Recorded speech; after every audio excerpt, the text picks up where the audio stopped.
again, one for Conor Benn. I wasn't at the hearing. I wasn't involved with the process. We're here to support him. We're not his manager. We're not his press officer. But that's the information I can give you, and that will come to light tomorrow.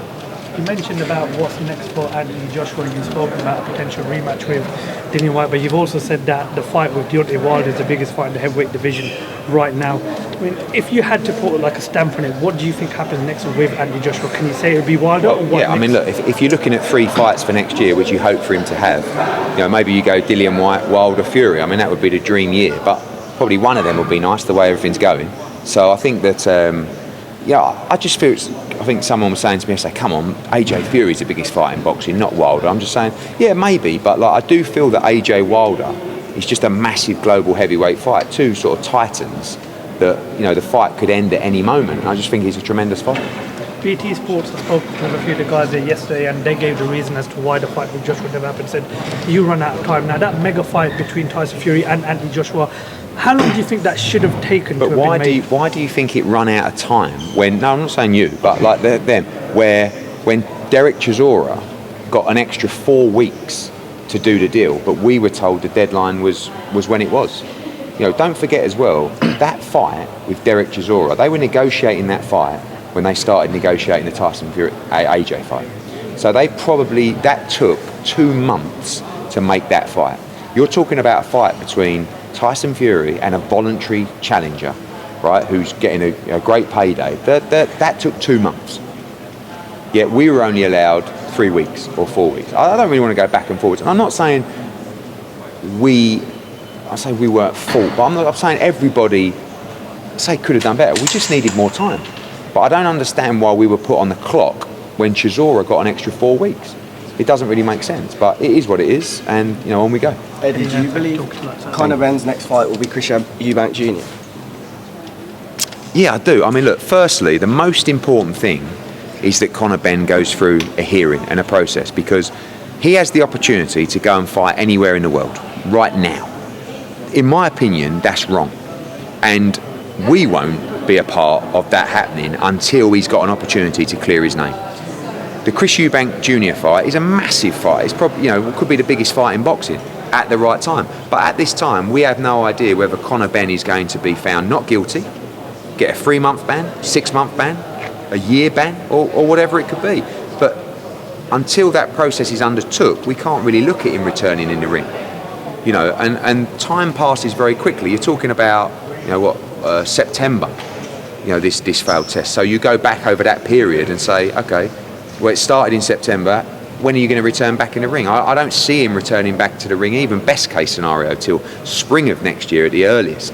But until he goes through that process, can't really think about a fight date. That's a process that he has to go through. You mentioned on TalkSport, guilty until proven innocent. Do you believe he can truly become, to the fans in their mind, renew his name? Well, I hope so, because, again, I know I get stick when I say I believe he's innocent, but you have to understand I've seen a lot more than you guys have. I've sat with this guy dozens of occasions in the last couple of weeks with his family, with Tony Sims, with Nigel Benn, and whatever you think of me for thinking it, I believe him. To convince the public is going to be very difficult for him to do. We have the science to show that I truly believe this man could be innocent. So shouldn't we give him the opportunity to do that? Now, he needs to get out and get in front of you guys, which he's about to do. He's done a load of major newspaper interviews yesterday, which drop tomorrow. He's seen a number of major national broadcasters. I'm sure he'll get in front of you guys next week as well. And you can make your opinion. And I believe your opinion will change when you speak to him. But that's great. I can't say, yeah, he's my mate, so he's innocent. We've got to see it, and it's got to be proven, and you've got to go through the process. And that's what he needs to do, because going back to us, we can't accept that he can't go through that process. Right now, he could go to multiple commissions in the States. He could go to the Middle East. He could go to Australia, go to Germany, apply for licenses and be able to fight on the information that we have. But it's not going to wash. He has to be almost brought to trial before the public, let alone commissions, the public, because they won't accept just, oh, he's fine, he can go and box somewhere else. So you've either got to clear your name or undertake a ban, and that's which way it's either going to go.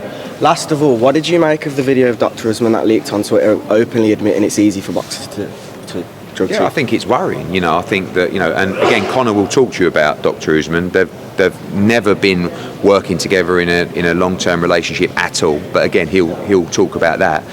I think that there is cheating going on in boxing, and that's why we spend millions to implement additional testing. Could it be better though? What, the testing? Only if it's paid for. And promote, not. I mean, I don't want to blow out and trouble it, because in this situation it's been a disaster for us. But we are choosing to implement that testing with the fighters. Conor Benn asked for additional testing for this fight. Chris Eubank Jr. wanted additional testing. They don't pay for it, we pay for it. Right, the board aren't going to pay for it. But if the board don't acknowledge VADA testing, which they don't, and now all of a sudden they want to, and I'm not saying they shouldn't, but they should, because UKAD test only really for the big UK fights frequently. I think Conor Benn did, 3 tests for that training camp with UKAD or whatever it was. That's good. But normally, you ask the guys up here who are fighting for European titles or fighting for Central Area titles, I bet they haven't even been tested. They'll be tested on fight night, which is not enough. So we try and make things safer by having additional testing. Fortunately, it's not really irrelevant in the whole situation. But if we're going to pay for the testing, the board should embrace that and say, oh, great, promoters are paying for the testing. But we will acknowledge that with UKAD. Not that's VADA, we don't listen to them.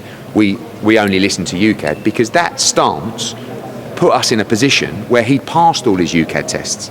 So on that basis, the board were going to allow the fight until they decided not to. Not saying it was a wrong decision, but they took 2 weeks to do it, and they put everybody in a very difficult position. Would they have banned Conor if he didn't relinquish it? I don't think so, but what he would have had to do is pay a misconduct charge that he thought was absolutely outrageous, and he didn't believe that on the basis of that he would in any way get a fair trial. Pro boxing fans, what was the misconduct charge he's taking offence to? I can't tell you. All I will tell you is, and I shouldn't even tell you this, it is not in relation to a doping ban. It was quite outrageous, but that's one for Conor Benn. What was? Can you touch on the decision why he didn't decide to renew the licence? Just because, for that reason. I mean, they wanted to put a misconduct ban on him, a charge on him for a lot of money, not in relation to a doping ban. And he just felt that he wouldn't get a fair hearing. He wanted to take it to a higher level and then return to that issue once he's cleared his name. I don't know if you've commented on this, but it was reported in the Mail a few weeks ago that there's a probe into another failed drug test allegation. Is that true? Is there anything you can say? I've read a lot of stuff, and that's going to come out from Conor Benn, everything around the testing, because there's a legal process undertaking at the moment. But there's a lot of stuff, true and false, and it'll all be unfolded by Conor Benn. Eddie, Simon Jordan has gone again, and obviously social media sort of back and forth When was continues that? on Twitter last Today? night. Oh, last night? What did he say? Well, he put out his tweets just basically listing through the things that you said, right, saying that sort of, well, I suppose just keeping up the sort of No, normal but listen, mantra. I'm a massive interview for Simon Jordan. Like, it would be big for his career if he could get me on. And I might do that. Obviously next week we're in Abu Dhabi, the week after that we're in Cleveland, then we're back for Dillian White, then I'm in Phoenix. Yesterday I was asked by Laura Woods to go on the show. I didn't have a lot of time. I went in, everyone said, oh, you didn't do Simon Jordan. I'm not here to help Simon Jordan get views. And I thought his views were very unreasonable. We can have a private conversation about that, or at some point that suits me, I will go on the show and give him some big numbers. But Simon's very good. Listen, I remember Simon Jordan. I first met Simon Jordan probably when I was 20. He was in Sinatra's bar in Port Banús. He was absolutely king of the world. And he came down Leyton Orient. He came in the director's room when he had Palace. And it's interesting to see that route where he's gone, but he's very good in TalkSport. I saw him with Souness the other day.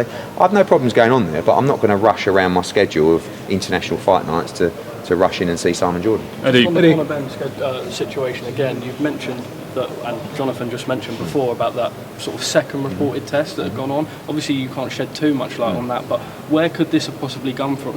And obviously with the Mail reporting the first one, why has it taken so long for them to now come out with this second one that no one else certain has? things aren't true. So again, one for Conor Benn, but you have to remember there's testing going on. He was tested every single week of this camp, virtually. So there's a lot of tests that happen close to each other. Some that the reports are actually the same test, but again, one for Conor Benn, and that'll be outlined. If the reports aren't necessarily true, does that leave you in legal proceedings with the... Well, again, I keep telling you it's down to legal proceedings. So, again, this is the newspaper itself. No, look, this is Conor Benn's fight, right? So he has to clear his name, and I can't talk about the case that could prejudice his case. So again, I don't mind coming out here doing hours of interviews with you guys, but you ask me the same question and I have to give the same answer, which is Conor Benn has his own individual fight.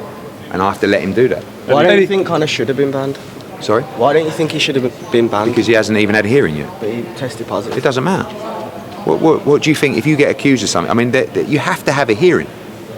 You know, you can't automatically ban someone without a hearing, and especially when you've got the evidence that we have.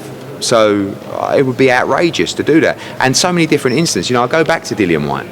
If he wouldn't have had a hearing, you guys would have slated him. You guys would have never forgive him. And he had a hearing, he was completely cleared. And no one ever apologised, by the way.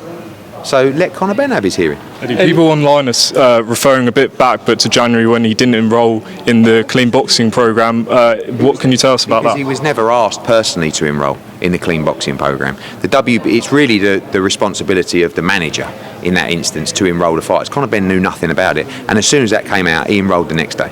Are you able to shed any more light on the contamination story? No, what I said is that if you look at the levels of within the test, again, this will all come out, I shouldn't even be talking about this, and in terms of the testing around that, there is scientifically every chance that this is a contamination issue, because it is impossible, based on the substance, based on how long things stay in your system, for him to have been on a, whatever you want to call it, cycle or using this to the extreme. A load of this doesn't make sense, but you can't just say, oh, it's a contamination issue, on you go with your career. It's almost tough luck in many respects. But when you're speaking to experts, and you know, there's a lot more other bodies that are going to be coming out in support of Conor Benn in due course, because they've been looking at it as well. These are the levels and these are the issues you're looking at when the tests are so close together. Eddie Hearn, Hope Ellen for Behind the Gloves, speaking with Eddie Hearn. If Conor Benn has his hearing, he's found to be guilty, will you still promote him? Well, no, because he'll be banned. So, you know, there is a chance that he will be found guilty, because unfortunately, as an athlete, you are responsible for the results of your test. Whether there's been a contamination, you have to prove that contamination. Again, the levels, the science, and this is not me, this is the scientists who are saying, we believe that could be a contamination. It doesn't make sense.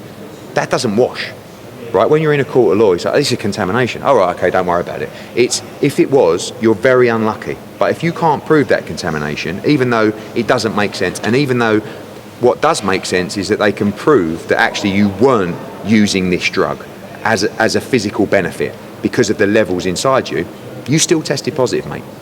And unfortunately, you're going to have to suffer a ban. Now, that ban could be 3 months, 6 months, a year. What I will say is, if he is banned, of course, we will acknowledge that ban, and when he's free to fight again, of course, he would resume his career. Could he not get a licence elsewhere, though? He could get a licence now. It's not good enough. Like, he could go, I could have done this fight after. I mean, firstly, I could have done this fight with a different commission on the night. Secondly, I could have done this fight in many different places around the world. You can't do it. You know, you've seen the feedback, you've seen the response. He has to clear his name, or he has to have his case heard. So what we are not going to do, and what we won't accept anyway, is just to go and get another licence and put this fight on in December. No. Let's have the process, go through the legal process of Conor Benn, and then we see what the result is. Is there any frustrations when you see the media coming out making their own assumptions when you always talk about you want to clear his name? Is there any frustration when the media are putting things out that could be very far from the truth? It's just expected. Look, I think people are doing their job at the end of the day. And like, what is frustrating is that people aren't giving him any chance to go through this process. Like, let him have his trial. When he comes in front of you guys next week or whenever that is, and you read the interviews tomorrow and you see him on on across national media, see what you think, right? Digest the facts and then make your decision. But it's unbelievable. Like, I told him, when this happened, I said the first thing you got to do is come off social media. This is, you've seen Conor Benn. He's quite an emotional guy. This will break anyone. Doesn't matter how strong you are. I said, come off social media immediately. And a week later, he said, how's the response been? And I said, do yourself a favour, stay off social media. Because it's outrageous that people won't want to give him any shot to explain himself. But he has to go through that process himself, and he has to get it right. And people say, well, how long is it going to be? Like, you have to get the information. You have to go through the process. You have to make sure that you know, everything you're about to fight for is covered off, and that's what he's been doing. Eddie, a word on Katie Taylor, please. Zone, so obviously you missed out on 3 potential pay-per-view dates this year with the 2 AJ fights and this Eubank Ben situation. Are you under a lot of pressure now with obviously the lack of UK subscribers according to reports? No, the UK subscribers are fantastic. I mean, especially through, I have to give credit to our man KSI. You know, the numbers are incredible on DAZN. And again, leading up to Katie Taylor this weekend, Dillian White's back on November the 26th. You've got a big Josh Warrington fight. You've got Estrada Chocolatito. So, no, look, it was a kick in the nuts, Eubank Ben falling through. We would have done huge numbers on DAZN. But I believe you'll see that fight next year. And interest in Andrew Tate coming to the zone? Andrew Tate. He's the 3rd most Googled person on the Is he? No, it's one for Miss Fitz, guys. One for Calla. Sorry. Sam Locke, ForestBoxing.com. Hi Eddie. Maybe a word on Katie Taylor, Yeah, seeing as nice. though it is Yeah, actually yeah. her fight. Katie's fighting this weekend. I'll get straight to it. She did an interview on Ariel Helwani during the week. Obviously, she was talking about the Croke Park fight. It seems the impression might be in Ireland that you're reluctant to do that fight in Croke Park without Serrano attached to it. The Irish opinion is definitely that Katie Taylor could sell out that stadium shadow boxing. Yeah. So, can I have your opinion on that, and Well, why is it not those happening? people that will confirm that it will sell out shadow boxing want to make sure that they cover the gate for me, I'll be over the moon. But no, seriously, I think Katie Taylor can fill that place up against anyone. I just feel like the fight deserves to be Amanda Serrano. You know, I think that they both put on such an incredible show at Madison Square Garden, and I think, you know, moving forward we need to be in a position where, you know, that's the fight to go back to Croke Park with. It deserves it, and she deserves it. They both deserve it, and hopefully we can get it made.